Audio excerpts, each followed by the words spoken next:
Alright, you might be asking what I'm doing now. I'm getting my tomato plants ready to put out in the greenhouse.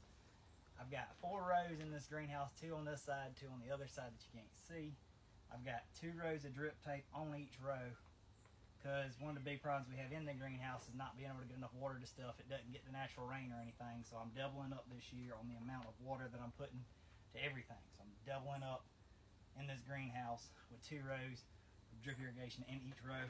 I'm going to take each of the tomato plants here. I've got 2 foot spacings what I'm going to go with. I'm going to drop them in here. I'm going to come back with a water hose. You can see the soil's real dry because we hadn't had anything in here.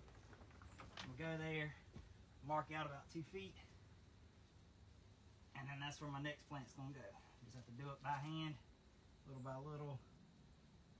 Grab me another transplant here, drop it in between both rows of drip tape there, cover it up, and continue to move down.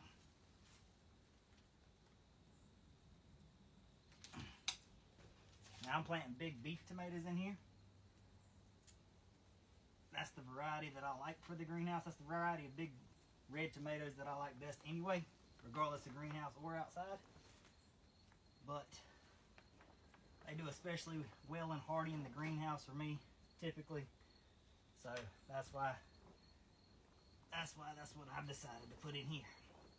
So as you can see, I'm just going to continue on down these rows here and get us about 200 or so of these big beef. It won't quite be 200. I got about 20 red cherry tomatoes that I'm gonna put out here too, and I'll show you those when they get growing. But they plant all the same. But I figured I'd show you what I was up to here. Like I said, once I've got that all done, I'm gonna come back with the water hose. I don't like to overhead irrigate my tomatoes really, but when you first transplant them, it's not such a big deal. So I'll just come back and keep that topsoil, wet it down. Those drip tape will help kind of pull the rest of it. And I'll put a timer on that drip irrigation. And hopefully I'll be able to get around to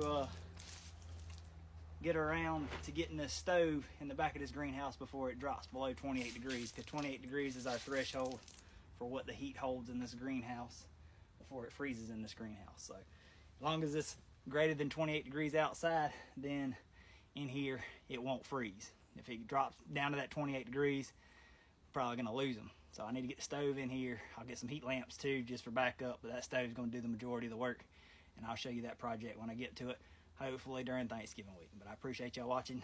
Y'all take care, and Lord willing, I'll see you next time.